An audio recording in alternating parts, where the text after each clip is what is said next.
Өнер өрге сүйрейді. Ерте заманда бір шалдың Артықәлі деген жалғыз ұлы болыпты. Көшпелі тіршілікте кедейшілік өмір кешсе де, ақылды шал баласын талапты етіп тәрбиелепті.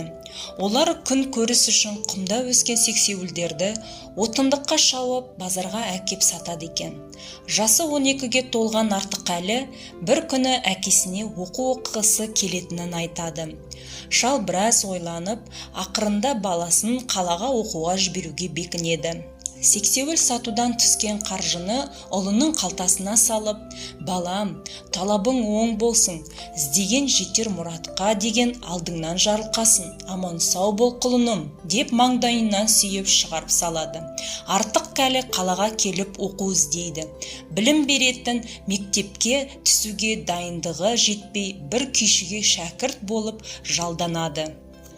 Табиғаттың берген зейіннің арқасында көп ұзамай-ақ күйдің қыр-сырын жете меңгеріп алады. Әсіресе қобыз бен домбырада шебер ойнауға қол жеткізеді. Осылайша кәнігі күйшінің қолында бір жыл тұрады.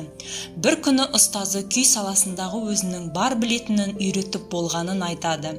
Бір жыл бойы қажымай талмай өнерге баулыған ұлағатты ұстазына Артықәлі шын ниетімен алғысын білдіріп, ауылына қайтады.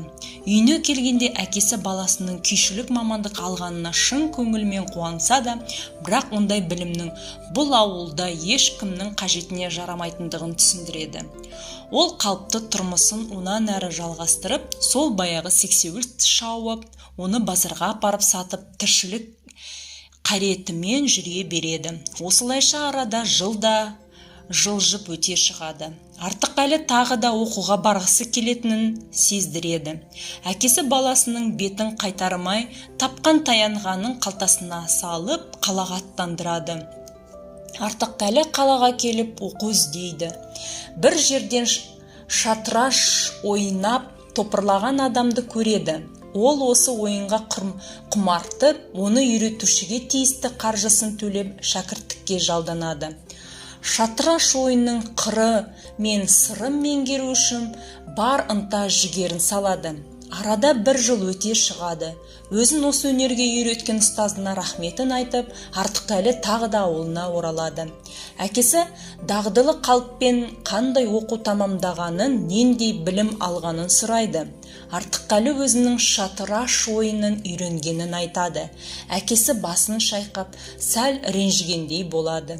«Балам, бұл өнерің де кәдеге жарамайды екен. Қазір ешкімге қажеті жоқ. Енді қасымда болып, күн көріс тіршілікке көмектес. Менің де жасым келіп қалды», дейді сақалын тарамдай отырып. Артықәлі үн-түнсіз келісім беріп, бұрынғысынша азық аулап, тұяқтарын бағып, сексеуіл шабу жұмысын қайта атқарып жүріп жатады.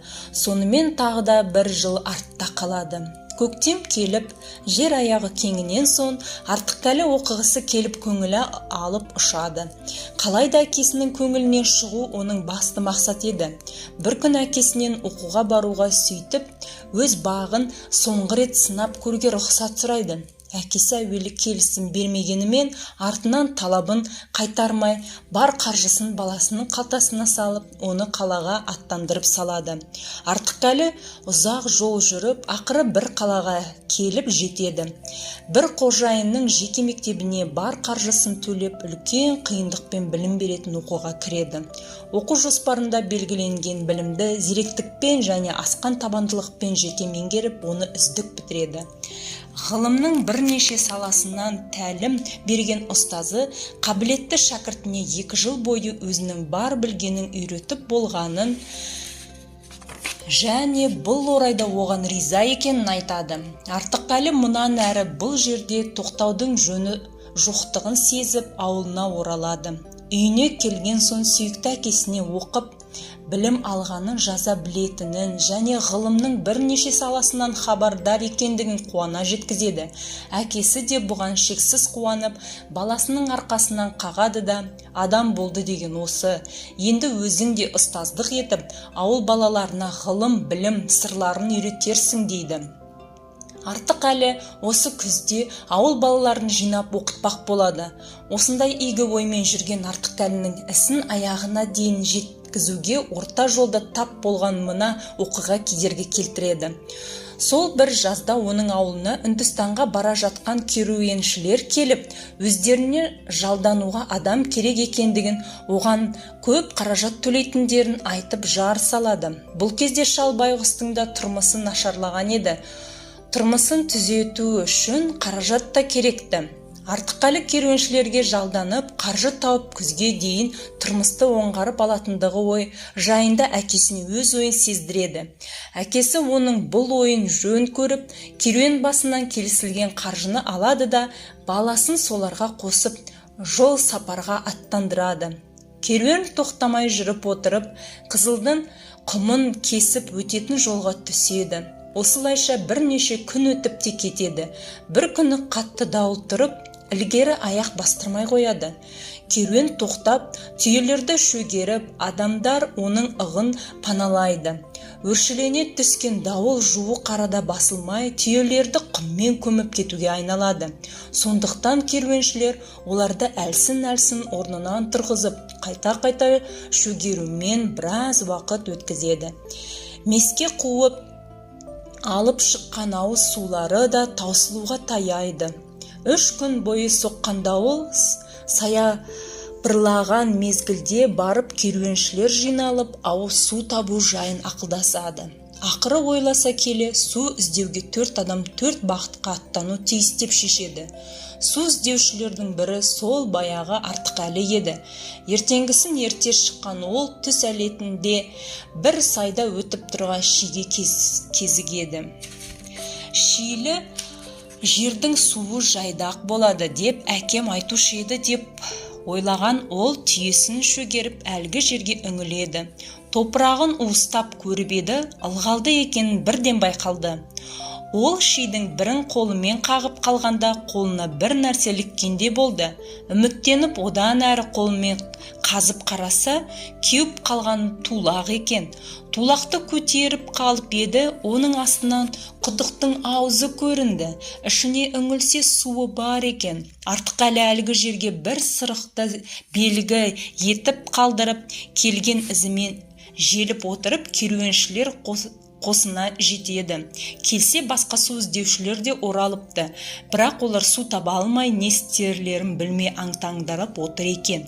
Артықәлі керуен басына су тапқанын, оны белгілеп кеткенін баяндайды. Қуанып кеткен керуеншілер Артықәлінің соңынан көш көлігімен еріп жөнеп береді. Олар келе құдыққа қауға салады. Бірақ қауға әлденеге ілініп қалып, су шығару қиынға соғады. Терең құдыққа түсетін адамның аңғайы болмаған соң Артықәлі түсуге бел байлайды. Артықәлі құдық түбіне түсіп, қауғаны әлгі ілінгеннен босатады. Қауғамен су алып, жан да мал да қарық болып шөлдерін қандырады. Су қиятын барлық ыдыстарында толтырып алды.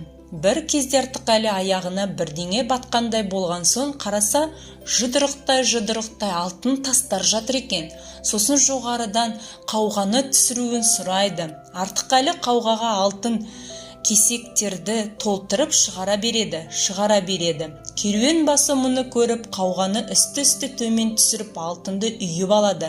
Артықәлі әлден уақытта шығатындағындайын білдіріп айқайлады. Бұл кезде алтын талапайының басы қасына жүрген керуен басып, баланы құдықтың түбіне тастап кетуді ойлайды. Себебі ол бала құдықтан шыққан соң бар алтын өзімдікі деуі мүмкін деп қорықты.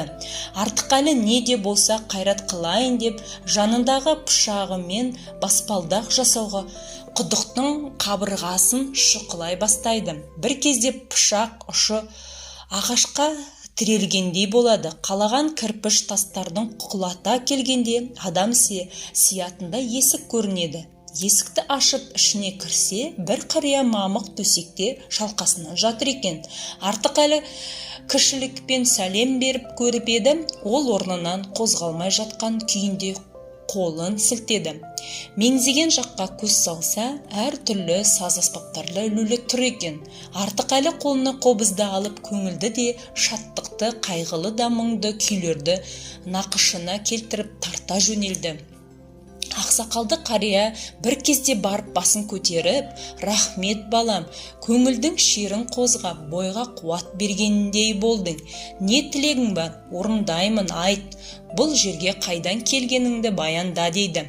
Артықәлі осы жайға қалай тап болғанын бастан аяқ баяндап өтті де, өзінің қолынан келсе керуенге жеткізуін өтінді.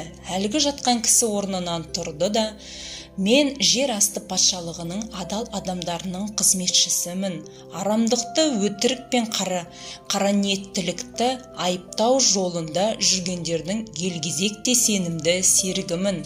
Қане, арқама мін, көзіңді жұм, мен аш дегенде барып ашасың, және мен туралы ешкімге айтушы болмайсың» дейді. «Құп болады» деп Артықәлі қуанып кетеді. Ауаны тілгілеп, зуылдаған дыбыстан басқа ештеңе сезбей келе жатқан сертке берік Артықәлі көзіңді аш деген дауыстан көзін ашып қараса, жол жыры бара жатқан керуеннің оң жақ бүйірінде тұр екен. Бейтаныс адам әп-сәтте көзден ғайып болады.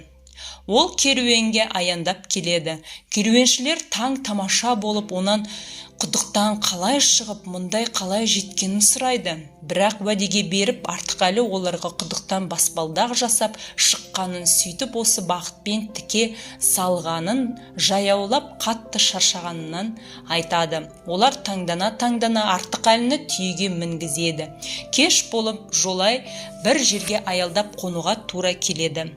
Керуен басы екі көмекшісін шақырып, баланың көзін жою жайында кеңеседі. Ақыры олар ханға хат жазып, онда осы баланың қырсығынан қарақшыларға дүниелерді алдырғанын және осы баланың қарақшыларымен сыбайлас екендігін, ханның өзіне бір тигізіп, күштілік көрсеткенін айтып, барған бойда баланың басын алу өтінейік деген пікірге тоқталады.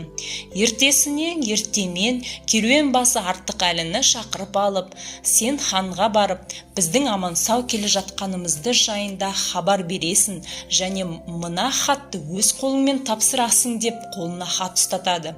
Сонда саған хан мен оның уәзірі көптеген сыйлықтар беретін болады. Сондықтан қазір тоқтамастан жедел жүріп отырып тура ханға тарт, ал көліктен таңдағаныңды мін деп бұйырады. Керуенді түсігі бір кісі бар еді. Ол түнде Артықәлінің жанына келіп: «Балам, бұлар сені жоқ қылудың амалын ойлап, бір жаққа жұмсауы мүмкін. Жұмсай қалса көлікке деп ана тұрған құла атты сұра, басқасы жүріске жарамайды» деп ақыл береді. Артықәлі келісіп, көлікті өз таңдайтындығын білдіреді. Ол кешегі кісі көрсеткен құла атты қалайтындығын айтады. Аналар амалсыздан көнеді. Құла атпен Артықәлі діттеген бақта ұстанып жүріп кетеді. Араға қонуға тура келеді. Ең далада жалғыздықтан зергіп отырған соң, баланың есіне баяғы ханға арналған хат түседі. Ақыры қалтасындағы хатты ашып оқыса, мазмұны өзін өлтіру жайында екен. Ол өзі аялдаған көлдің жағасын кезіп жүріп, құстың қауырсынын тауып, онан қалам жасайды да, саусағын тіліп жіберіп, хатты екінші бетіне жаза бастайды. Онда осы барған баланың шөл кезінде керуенді түгел амал алып қалғанын, керуенде оның көп алтын бар екенін, сондықтан жақсылап сыйлау қажет екенін өтінетіндігін білдіріп хат жазады да керуен басы болып қолын қояды. Ертесіне жүріп отырып, кештете қалаға жетеді. Іздеп жүріп бас уәзірдің үйін табады. Бірақ бас уәзір хан сарайына кетіпті. Себебі күнде хан сарайында шатыраш ойыны болады екен. Мұның алдында хан елге: «Кімде-кім мені 3 ойыннан 2 рет ұтса, оған өзімнің тағым мен қызымды беремін, ал ұтылса сол жерде дарға асамын» деп жарлық берген екен. Ол кезде шахмат өнерін соғыс өнеріне бағалаған. Ханның мұнысы өзі қартайған соң мұрагерлерді болмағандықтан елді сыртқы жаудан қорғай алатындай ақылды да ойшыл жас ел басқарса жаман болмас деген ойы еді. Бірақ осы кезде дейін ханды 2 рет ұтқан адам болмапты. Хан тағы мен қызынан үміттенген талай шатыраш ойынның шеберлері дарға тартылыпты. Артықәлі не де болса бағымды сынап көрейін деген оймен батыл басып хан сарайына келеді. Хан сарайында жақсы мен жайсаңдардан басқа жер-жерден келген үміткерлер де көп екен. Солардың арасымен жүріп отырып, хан отырған тақтаға жақындайды. Хан жап-жас баланың топты жарып келген батылдығына риза болып, «Я балам, не шаруаң бар, айт» деп бұйырады. Артықәлі өзінің шатыраш ойын тындығын білдіреді. Хан баланың бұл ойына басын шайқап, «Балам, жас екенсің, қыршыныңны қиыларсың. Сенен бұрында талай үміткерлер келіп, өздерінің тиісті сыбағасын алған. Тілімді алсан, райыңнан қайт» деп аяғандай сыңай танытады. Бірақ Артықәлі алған бағытынан қайтпай қасарысып, «Солардың менің жаным артық па? Ұтылсам алар сыбағама ризамын» дейді. Хан амалсыз келісіп ойынға отырды. Бірінші ойында хан жеңіске жетті. Өлім мен өмірдің таразысы беттескендей болды. Екінші ойында Артықәлі жеңіске жетіп, таразы басы теңесті. Алдын ала келісілген шарт бойынша үшінші ойын басталды. Бұл ойында да бұрын болып көрмеген өрнекті ойлар, айшықты жүрістер, түрлі әдістер бір-бірмен ұштасып, шиеленіскен қызықты да тартысты, тағылымды ойын Артықәлінің пайдасына шешілді. Хан шатыраштан жеңілгенін мойындап, өз жарлығын бұза алмай, өнерлі балаға астындағы тағын ұсынады. Сән салтанатпен таққа отырған Артықәлі керуеншілерге тойға жететін болсын деп бұйрықпен шабарма жібереді. Бірақ одан басқа ештеңе айтпа деп әмір етеді. Желде ескен жүйрікке мінген шабармандар керуенге келіп хабар береді.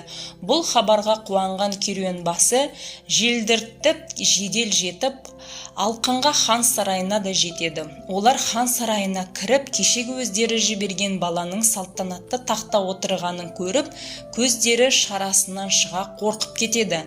Артықәлі жиналғандарға өз басынан өткен жайды алдында отырған керуен басы мен оның жандай шаптарының қылықтарын түгелімен айтып береді. Халық арам ниетті керуен басы мен оның көмекшілерін дарға асуды бір ауыздан талап етеді. Артықәлі хан қызына үйленіп, елде қалған қайырымды да ақылды қарт әкесін алдырып, өз өнерімен өмір өріне шығып, мақсат мұратына жеткен екен.